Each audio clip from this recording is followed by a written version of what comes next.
금리가 높습니다.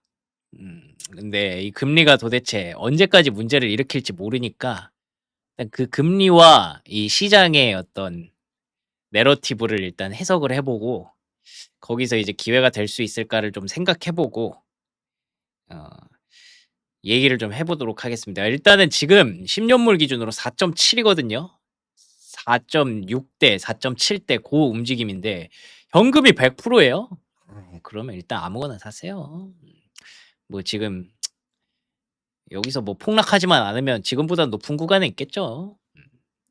근데 일단은 계속 제가 생각하는 일단 기본적인 베이스는 그거예요.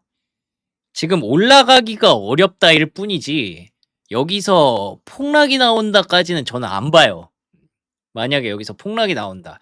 솔직히 내가 예측할 수도 없고 그거를 생각한다고 해도 뭐 내가 주식 팔 것 같지는 않은데 근데 어쨌든 지금은 좀 뭔가 내가 현금을 막 공격적으로 쓰기가 어려운 구간이라고는 확실히 인정을 하고 있는데 근데 그렇다고 내가 막 주식을 팔아야겠다 그건 잘 모르겠거든요. 그러니까 그 배경들을 오늘 조금 더 추가로 말씀드리면 일단 10 년물 금리가 5% 돌파할 거다 라는 거.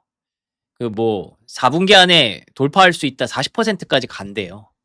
이게 KB증권에서 블룸버그 자료 인용해 가지고 한 건데 요걸 또 인용해서 미국에서도 얘기하더라고요. 미국에서도 KB증권 자료에 따르면 10 년물 금리가 계속 올라갈 것 같다라고 얘기를 하고 있거든요. 뭐 금리 올라가는 배경은 이제 설명 안 할게요. 물가 못 잡고 유가 올라가고 전쟁 지속되고 AI 인프라 투자 지속하고 AI 인프라 때문에 뭐 다 비싸지고 이런 인플레이션 상수되면서 금리 인상에 대한 압박을 계속하니까 채권 자경단이 "야 금리 인상 안 할 거야? 해 봐. 버텨 봐. 언제까지 버틸 수 있나 보자." 하고 이제 베센트랑 케빈 워시한테 계속 이제 승부 거는 거죠. "어? 어? 못 버티겠지? 때려 봐." 이러면서 계속 이러고 있는 건데 그러면은 그게 지속된다고 생각을 하면 과연 시장이 무너지지는 않겠느냐 그걸 먼저 점검을 해야겠죠. 장기 금리가 올라가면 재무 위험이 높은 기업들의 CDS 프리미엄, 부도 프리미엄은 상승할 수밖에 없습니다. 왜냐? 오라클이나 코오이브 같은 기업들이 저희가 이렇게 해서 앞으로 돈을 벌 거거든요. 저희가 이렇게 해서 엄청 맛있는 음식을 개발할 건데 야 이게 돈이 없네. 돈 좀 빌려주세요. 이거 개발하고 공장만 이거 활성화되죠? 그럼 진짜 어마어마합니다. 사람들이 봤을 때 이 맛을 봤는데 너무 맛있는 거야.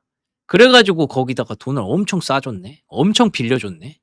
대신에 근데 공장도 없는 애들이 요것만 갖고 왔으니까 "일단 너네 금리는 좀 높게 받을게."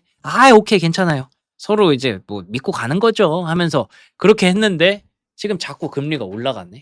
그럼 두 가지 변수가 발생하죠. 첫 번째로는 오라클이랑 코어웨이브가 갚아야 될 빚이 조금씩 올라갑니다. 변동금리로 계약을 했을 수도 있고 그리고 앞으로 계속 돈이 더 필요하거든요. 얘네가 공장을 제대로 지으려면. 그러니까 진짜 그 공장을 제대로 지어야 된다는 게 팩트인 게 얘네는 데이터 센터가 팡팡 지어지고 팡팡 돌아가야 돈을 많이 버는 걸로 약속을 하고 간 애들이에요. 돈 땡긴 애들인데 그게 지금 뭐 금리가 높다고 하니까 그게 안 되잖아요. 그런데다가 뭐 반도체 칩도 엄청 비싸다면서요. 그것 때문에 그 칩 가격 내릴 수 있는 방법이 없으니까 뭐 어떻게든 그거 줄여 가지고 새로 기술 개발해 가지고 칩 개수 줄여 가지고 어떻게든 데이터 센터부터 짓자 막 이런 식으로 얘기하고 데이터 센터는 또 근데 뭐 미국에서 안 지어지고 자꾸 그러니까 저희 쪼끔만 더 봐주세요. 여러분 쪼끔만 더 기다려 주시면 저희가 진짜 장사할 수 있거든요. 언제까지 기다려야 되는데 하는데 금리는 자꾸 올라가니까 어 "쪼끔만 더 빌려 주실래요?" 하면은 "미쳤어? 너네 금리 더 받아야 돼." 해 주세요. 주세요." 이렇게 하고 있는 게 이게 뭐 '정상은 아니다.'라고 보는 거고 그 두 번째는 그 돈을 빌려준 사람들 입장에서 굳이 얘네한테 빌려줄 이유가 있습니까? 다른 자꾸 맛있는 게 생기는 거죠. 뭐 국채도 맛있어 보이고. 진짜 이 말대로 5% 간다고 치면은 야, 저기는 그냥 10년만 맡겨놔도 5%인데 내가 너네한테 빌려줘야, 굳이 리스크를 지면서 너네한테 빌려줘야 될 이유가 뭐야? 이렇게 될 수도 있는 거니까. 자금 이동을 할 수가 있죠. 그러면은 이제 얘네는 계속 구멍이 나는 거니까. 근데 거기에서 그래도 우리가 믿는 이유가 여러 가지가 있는데, 첫 번째가 뒤에 엔비디아라는 큰형님이 있거든요. 아이, 그 친구들 제가 믿는 친구들이에요. 여러분들 걱정하지 마세요. 오라클 그 친구 일 잘할 겁니다. 코어이브 그 친구 일 잘할 겁니다. 제가 보증할게요. 어떻게? 본인들이 투자를 해. 지분을 사. 아이, 그 제 동생들이에요. 잘 좀 봐주세요.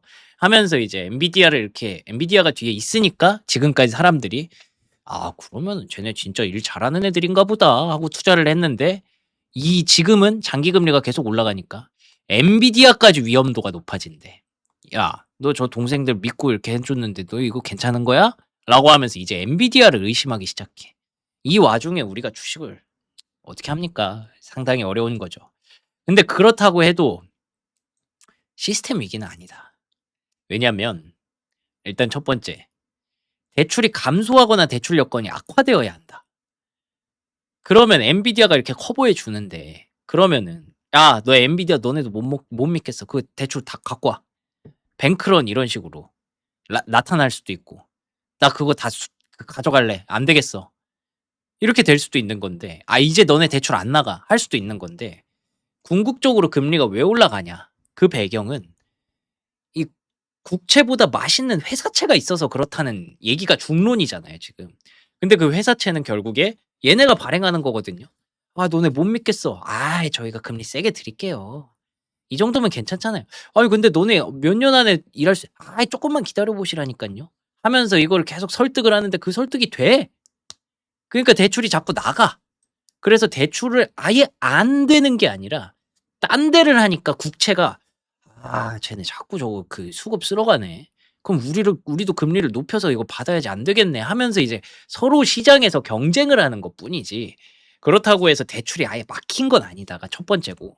그리고 두 번째, 시장 전체적으로 봤을 때 막 시장이 막 폭락을 했나요, 지금? 그건 아니잖아요. 근데 5%를 갈 것 같다라고 하는 전망이 있는데도 불구하고 시장이 폭락을 안 해. 라는 건 이 내러티브를 아는 거죠. AI 때문에 이게 어쩔 수 없이 금리가 올라가고 있는 거지, 옛날이랑은 다른 얘기다라는 걸 시장이 알고 있기 때문에. 그래서 지금은 그거예요. 횡보할 것 같은데 당분간. 그게 정답입니다.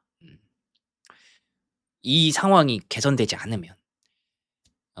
그런데다가 지금 미국의 성장률 자체가 높기 때문에 국채 금리가 요거 성장률보다 낮은데, 사람들이 이제 장기로 자금 운용하는 사람들이, 야, 저거 국채가 저 맛있어 보인다. 저거 들어가려다가, 잠깐만. 미국이라는 나라가 성장률이 명목 성장률 6.5%가 나오는데 내가 굳이 국채 너무 안정자산에 투자하는 거 아니야? 라는 생각이 여전히 유지가 되면 요게 나눠 가겠죠. 근데 지금까지는 주식에 올인 몰빵 이게 상반기였다면, 하반기에는 야, 저것도 맛있어 보이네. 저것도 맛있어 보이네. 그러니까 이제 주식 시장에 대한 횡보는 불가피하다라고 보는 거고. 그리고 심지어 주식 시장 그 안에 있는 재료들 중에, 야, 저기 그 제일 유명한 빵집이 하나 있었는데 그 빵집 말고도 다른 맛있는 빵집들이 생겨나니까 반도체로 가는 자금도 또 그 안에서 또 분산, 뭐 이런 것들이 나오는 건데, 뭘로 개선해? 그게 이제 오늘 얘기한 그 베센트 장관의 TGA 잔고 이겁니다. 내가 좀 사줄게. 내가 어떻게든 사볼게. 그게 이제 SK하이닉스로 따지면은 자사주 소각 같은 거죠. 물론 소각하지는 않지만, 국채를 소각하지는 않지만, 채권을 한번 내가 사볼게. 자사주 매입으로. 그러면서 내가 위기 아니지만 너네 자꾸 위기라고 의심하니까 실제로 그렇게 말했어요. 지금 그 시장이 채권 시장에 대해서 펀더멘털을 너무 오해하고 있다. 너네 심지어 베센트가 무슨 말까지 했는지 알아요? 야, 너네 8월이라 그렇게 할 일이 없니? 너 왜 이렇게 그 채권 시장을 그렇게 의심해? 실제로 이거 한 말이에요. 세상 사람들이 8월에 할 일이 좀 없는 것 같다. 라고까지 얘기를 하면서 내가 한번 보여줄게. 근데 그거를 9월 9일부터 한대요. 나 아직 한 장도 안 샀어. 근데 9월 9일부터 살 거니까 좀만 기다려. 보채지 좀 마. 라고 하고 있어서 9월 9일을 분기점으로 보는 거고, 그 사이에는 계속 이렇게 예, 위기 의식들이 자리 잡겠죠. 그러면서 이제 또 뭐 잭슨홀 미팅 가서 워시가 뭔가 말해줄까 기대하는데 아마 뭐 말 안 해주겠죠. 그러면서 계속 높은 구간에서 싸울 겁니다. 해봐, 해봐. 아 된다니까. 해봐, 해봐. 된다니까. 이 상황이 가면은 결국 주식시장은 어쩔 수 없이 횡보다. 뭐 그런 거고. 그러면 이럴 때 시장을 어떻게 대응해야 되냐? 고렇게 넘어갈게요. 삼성전자 110조 원, 하이닉스 40조 자사주 소각. 장기 자금 운영하는 사람들 입장에서 국채로 가려고 그랬어. 아예 안 되겠다. 야, 국채로 싸들고 가자. 잠깐만. 저 자사주를 소각하네? 배당을 그래 좀 주네? 잠깐만. 가다가 조금 여기 남아 있을까? 얘네 좀 돈 잘 버는 것 같은데? 돈 잘 버는 걸로 환원도 잘하는 것 같은데? 그러니까 가다가 잠깐 멈춘 거예요. 그러면 상단이 높아지는 요인이냐? 야, 저거 엄청 매력적이다. 저 국채 가지 말고 우리 계속 이것만 사자. 그건 아니겠죠. 그거를 이제 얘기를 해야 되는 거고. 그래서 유진에서는 8월 말 9월 초 이후 회복 국면을 예상하는데 요때 즈음에 이제 베센트가 얘기한 9월 9일이랑 타이밍이 딱 맞으면 그 잭슨홀 지나면서 타이밍이 쫙 살짝 이렇게 비슷하게 맞아 들어가면 그러면은 이제 시장은 조금 개선될 수 있다.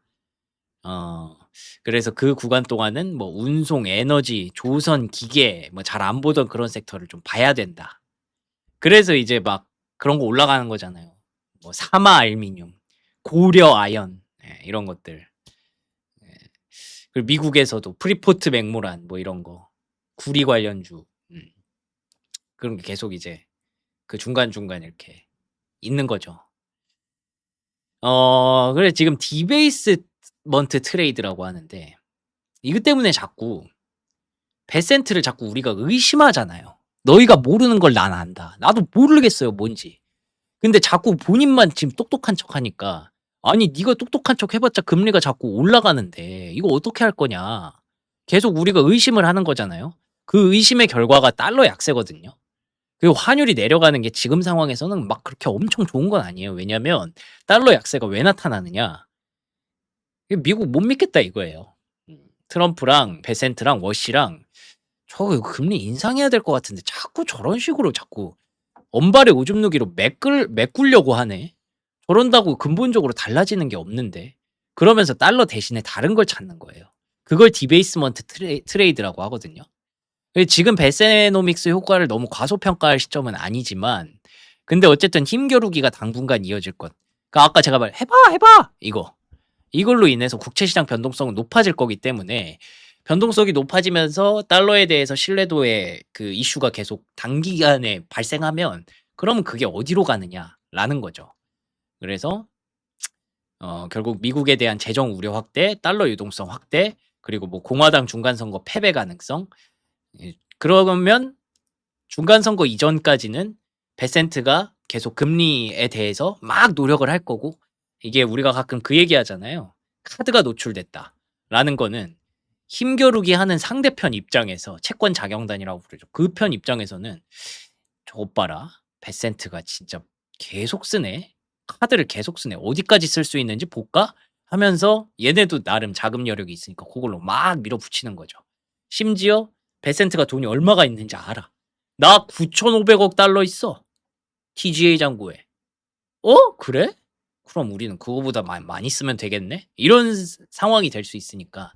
그러면 계속 이 힘겨루기는 나올 수 있다라는 생각을 하면 디베이스먼트 트레이드 현상은 단기적으로 지속될 수 있다라는 시나리오도 있는 거죠. 그래서 아까 말했던 일단 1번 원자재. 그리고 1번 금. 금이 그래서 계속 올라가는 거고 언제까지 갈지 모르겠어요.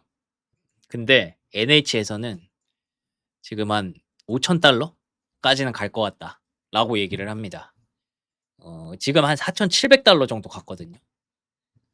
그 상황에서 이제 5,000달러 거기까지는 갈 수 있다라고 하니까 그런 수요가 좀 나타날 수 있다라는 거고 빚쟁이가 어세 부리. 그렇게 말하고 싶지 않은데 그게 맞네. 재무부 미국 재무부 빚쟁이는 맞는데 근데 또 그 빚쟁이가 얼마나 센 애들인지 알아요? 그 빚을 녹일 수 있어요.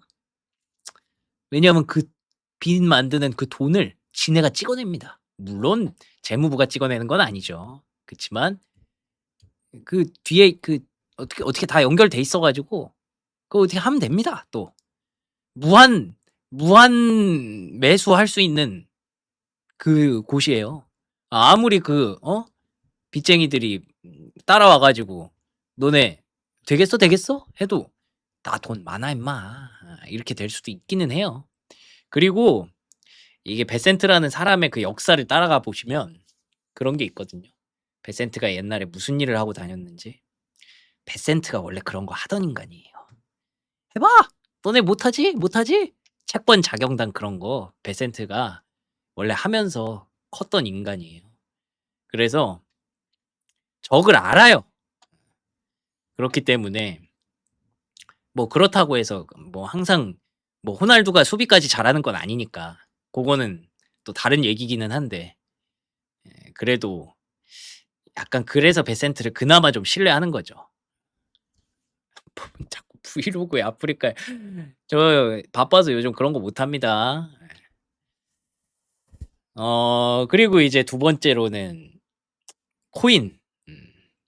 "클래러티 없이도 코인장은 온다."라고 하는 이유가 그거예요. 지금 클래러티 때문에 올라가는 것도 있지만 그걸 떠나서 이제 위험 선호 국면이라고 하기보다 결국에는 달러 약세 대신에 금이랑 이제 디지털 화폐 쪽으로 계속 이제 확산이 되고 있는 거죠. 그래서 클래리티 액트가 통과돼야만 코인이 올라간다라는 게 아니라 그게 사실 되게 필요한 상황이 되기도 했어요, 스테이블 코인이. 여러분 스테이블 코인의 원리를 다 아시겠지만 모르시는 분들을 위해서 간단히 설명드리면 스테이블 코인 1 코인을 내가 쓰고 싶어요. 그러면은 왜 스테이블이냐면 달러에 패깅한다고 하거든요. 1달러랑 똑같이 쳐주는 거예요. 왜 누구 기준 누구 맘대로 1달러랑 똑같이 쳐주냐? 그 사이에다가 이 단기 채권에 대한 수요를 넣어 놓습니다. 채권을 이거 연동시켜야만 요거 1달러로 쳐주는 거야. 그래야만 이 USDC, USDT가 1달러일 수 있어. 그러면은 내가 만약에 스테이블 코인을 계속 쓰죠. 내가 스테이블 코인을 많이 갖고 싶어. 내가 돈을 현금을 환전해서 그 온라인 세상에서 스테이블 코인으로 막 거래를 하고 싶어. 그러면 내가 자동으로 미국의 채권 수요자가 되는 거예요. 안 팔리는 채권을 나한테 팔 수 있어요, 재무부가. 그렇기 때문에 요게 통과가 되고 스테이블 코인의 시대가 오면 자연스럽게 해결될 수도 있는 부분이라고 해요. 근데 지금까지는 다른 여러 가지 막 관세도 때려야 되고 뭐 미국이 할 일이 많다 보니까 그게 계속 계류되고 잘 신경을 안 썼는데 지금 상황에서는 좀 더 급박해진 상황일 수도 있는 거죠. 그래서 요거에 대해서 좀 기대를 하는 심리도 있습니다. 근데 뭐 될지는 모르겠어요. 민주당은 스테이블 코인 왜 이렇게 반대하는 거예요? 뭐 명분이야 다양하게 있겠지만 저는 미국인이라면 미국의 금리가 높아져서 미국 재정이 터지는 걸 원하지는 않는다고 생각하거든요. 근데 어쨌든 선거가 앞에 있으니까 음 뭐 서로 유불리를 따졌을 때 요거 넘겨주면은 불리해지겠죠. 뭐 그런 게 있지 않을까 싶어요. 그리고 그 안에 이제 명분이 있지 않겠습니까? "이거 그대로 다 넘겨주면은 이들이 너무 커진다. 이들을 너무 키울 수 없다. 지금 전통 금융권이 죽는다." 뭐 이런 명분들이 다 있겠죠, 그 안에. 예. 그 명분 찾아내게 하는 거죠. 그래서 뭐 요거 기대감도 있는데 어쨌든 여기에서 이제 트럼프 대통령이 그걸 어필을 했다는 것 자체가 '아 채권 금리에 대해서 신경을 많이 쓰고 있구나.'라는 측면이라서 제도권화가 법안 통과되지 않더라도 기대감이 있다는 점에서 쪼끔 코인도 좀 더 갈 수 있다라는 거고. 세 번째가 이제 금속. 구리 가격 올라가는 거는 뭐 계속 제가 말씀을 드렸던 부분이니까 뭐 참고하시고 요거는 뭐 읽어만 보시고 그래서 간접 수혜주가 이런 것들이 있다. 이런 것들은 아마 시장에서 만약에 이 채권 금리가 문제를 일으키면은 계속 유용하게 쓸 수 있다라는 측면에서 3 대장이라고 보시면 됩니다. 예 고금리가 계속된다라고 하면 첫 번째가 금, 두 번째가 코인, 세 번째가 이제 구리와 같은 원자재. 뭐 여기에 뭐 유가, 원유도 될 수 있고 에너지도 될 수 있고 알루미늄도 될 수 있고 철강도 될 수 있고 최근에는 2차 전지가 올라간 것도 그 맥락이거든요. 그 리튬 뭐 이런 것도 다 필요한 부분들이니까 계속 그렇게 이제 인플레이션 시대에 필요한 것들로 확산이 되고 있는 그런 그림입니다. 미국도 이제 트럼프는 버리는 카드라고 보는 걸까요? 그거는 아직은 아니라고 생각하는데 그렇게 될 수도 있죠, 조만간.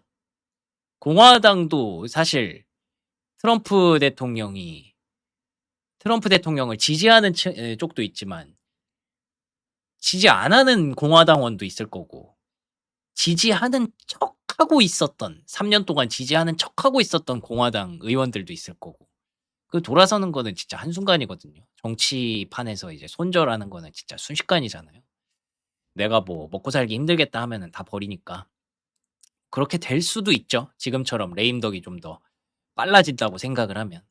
근데 레임덕이 빨라지면 진짜 문제가 될 수 있는 게 지금 트럼프 내각이 어떻게든 금리를 잡아보려고 노력하는 거잖아요.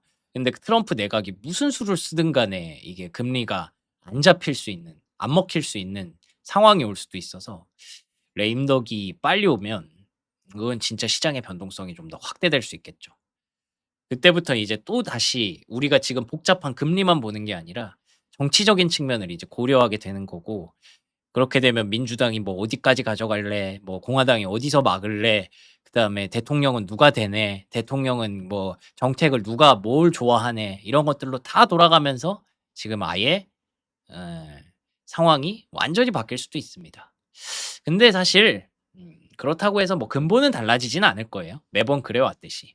뭐 AI라든지 달러 패권이라든지 스테이블 코인이라든지 그 미국에 누가 지도를 하고 정당이 누가 우세하든 미국이라는 나라가 결국에는 뭐 2등이 되는 걸 원하는 사람은 없잖아요. 그럼 2등이 계속 쫓아오고 있는 뭐 어떤 면들이 있는가? 중국이 미국을 계속 추월할지도 모르는 그런 위험한 요소들이 뭐가 있는가?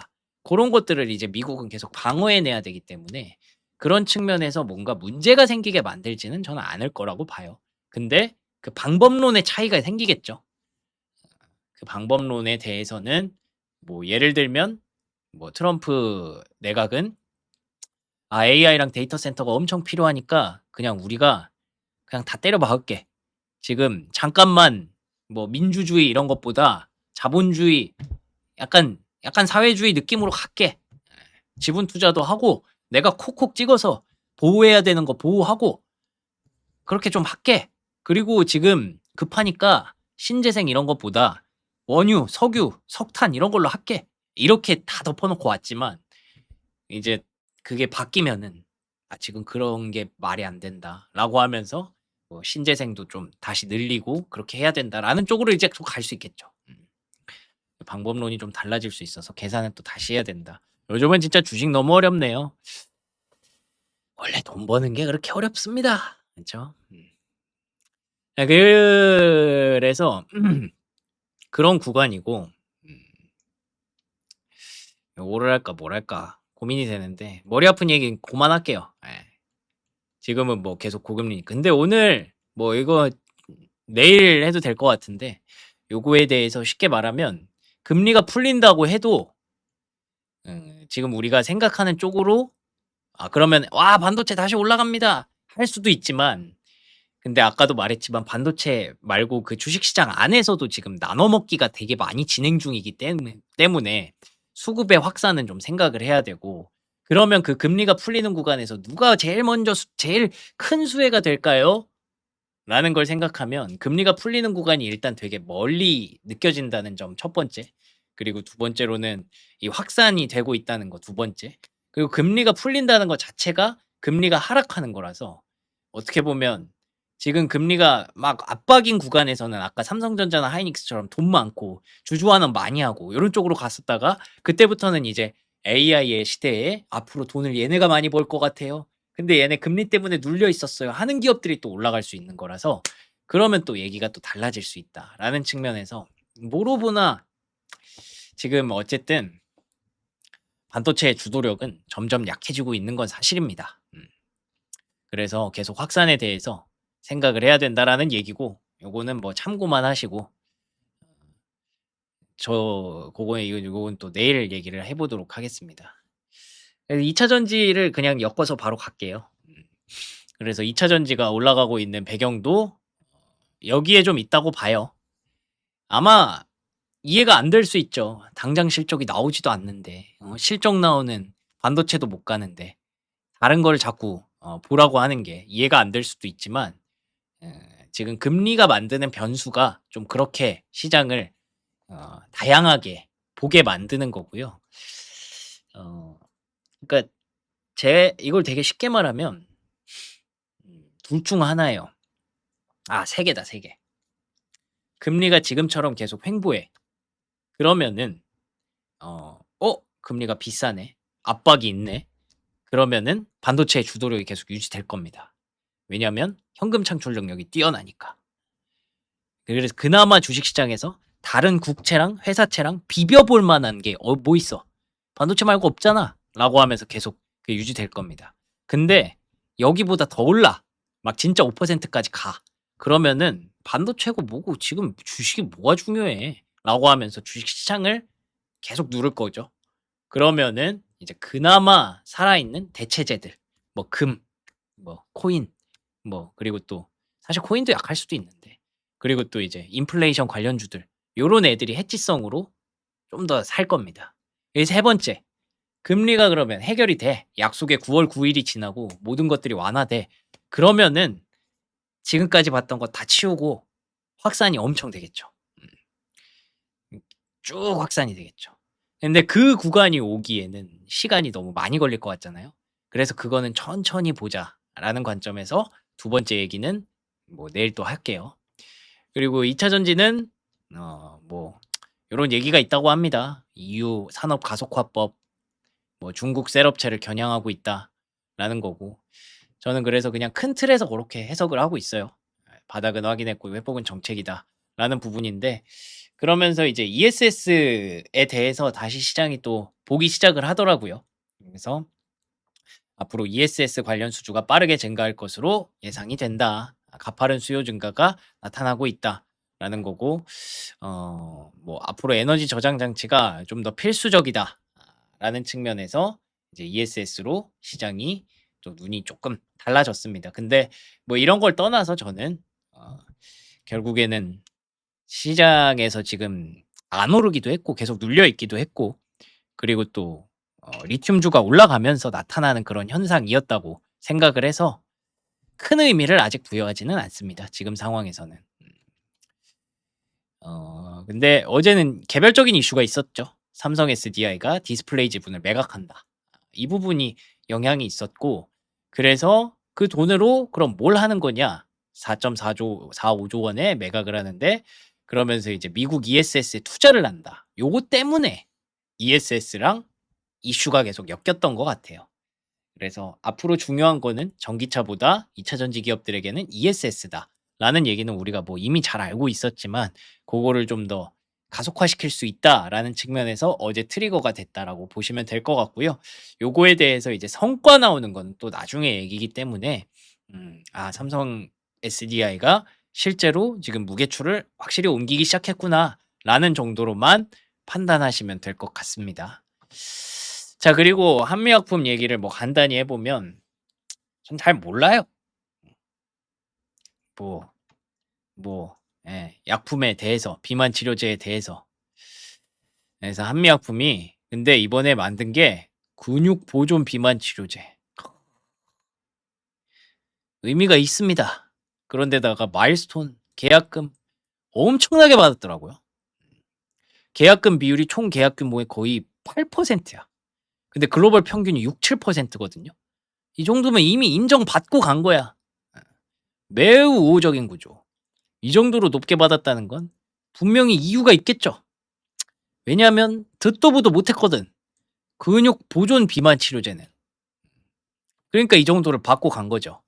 그 제넨텍이라고 들었는데, 제넨텍이 뭐야? 알고 보니 로슈 자회사더라고요. 로슈는 상당히 글로벌 빅파마로서 유명한 기업이기 때문에 돈도 있겠구나. 그래가지고 여기 보시면 총 계약 금액이 이 제넨텍 로슈의 100% 자회사 2,305 지금까지 받았던 거에 비하면 $1,000 급으로 상당히 높습니다. 그래서 요거를 뭐 환율 계산했더니 뭐 이미 규모 공개된 계약 총합이 뭐 8.3조 원이다라고 해서 상한가 가기에는 충분했죠. 전체 계약금 깎는 조건으로 8%? 그렇겠죠? 그러니까 총 계약 규모에서 8%를 미리 선입금을 받았다는 거죠. 나머지는 이제 92%를 받는 건데 이걸 과연 이걸 다 받을 수 있을 것이냐도 사실 장담할 수 없는 상황에서 1차로 많이 받았다는 건 의미는 있는 거죠. 그래서 이 보니까 이 빨강색이더라고요. HM17321 요거를 30만 썼을 때 이거 100만 썼을 때 30이 이 다홍색이라고 해야 되나? 요거고 빨강색이 많이 썼을 때거든요. 다 실험해 본 거예요. 클래스 이게 뭐야? 뒷다리 모음 반응? 뭔지 모르겠다.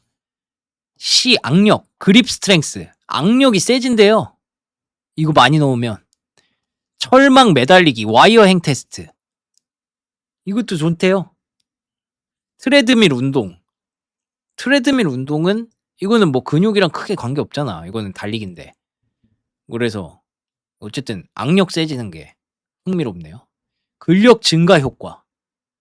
뭐 그렇다고 합니다. 마우스 모델에서. 마우스니까 쥐겠죠? 캡틴 아리라. 쥐. 몇 명은 아니죠. 이 마우스. 여기 마우스. 이 쥐라는 뜻이니까. 뭐 그렇답니다. 근데 이제 로슈가 사실 비만 치료제로 막 유명한 기업은 아니었잖아요. 릴리랑 노보노디스크가 핫했고 위고비 맞을래 마운자로 맞을래 뭐 이런 거였으니까. 근데 로슈가 지금 화가 났대요. 그래서 자꾸 밑으로 처지니까 특이적인 조합을 강조하고 계속 뭔가를 이렇게 도입을 하려고 노력을 하고 있었던 겁니다.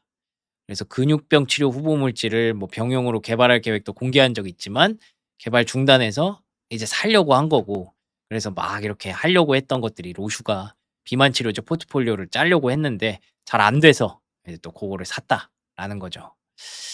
적응증은 비만에 그치지 않을 것 같다.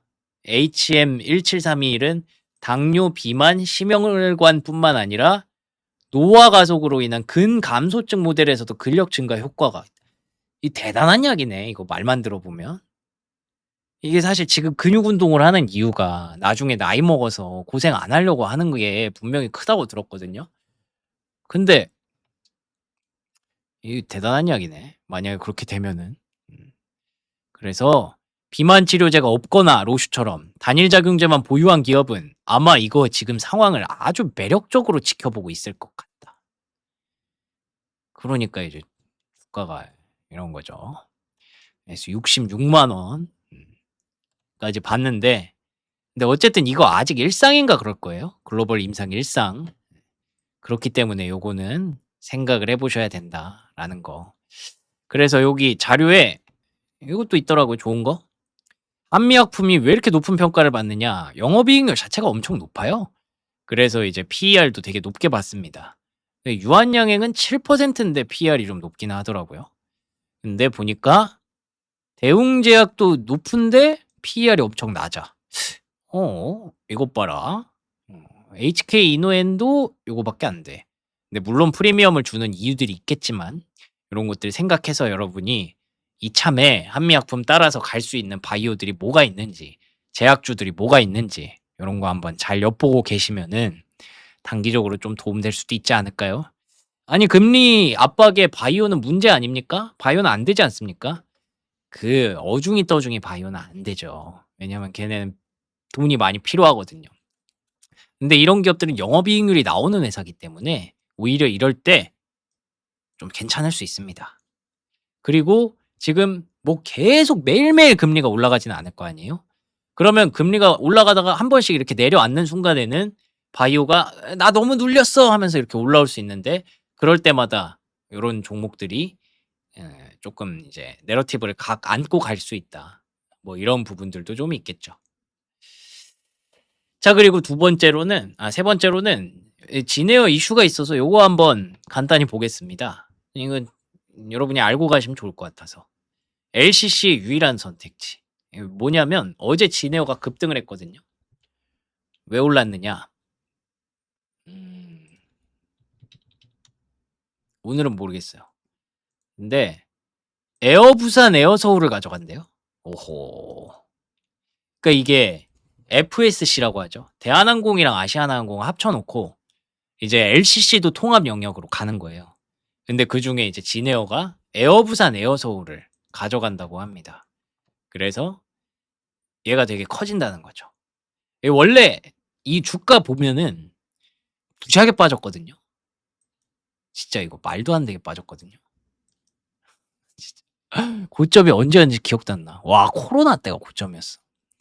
여기까지 내려왔는데 이제는 시장 정리가 좀 되는 모습이잖아요. 항공사들의, LCC들의. LCC가 너무 많아가지고 이게 문제였는데 이때부터는 이제는 진에어가 시장을 통합한다고 하면은 약간 좀 그럴 수도 있지 않을까요? 그래서 실적은 지금 애매하지만 대형 LCC가 탄생하는 거기 때문에 대한항공과 같이 이 남은 시장의 나머지를 다 가져간다고 하면, 파이를 많이 가져간다고 하면, 그러면 이제 통합 기재가 60대에 육박하는 최대 LCC로 도약할 수 있다라는 얘기가 있습니다. 그래서 에어 부산이랑 에어 서울이 어느 정도였나 하고 찾아보니까 에어 부산 여기 있고 에어 서울 여기 있네요. 진에어가 여기 있네요. 얘랑 합치면 얘네 둘보다 훨씬 더 높아지겠죠.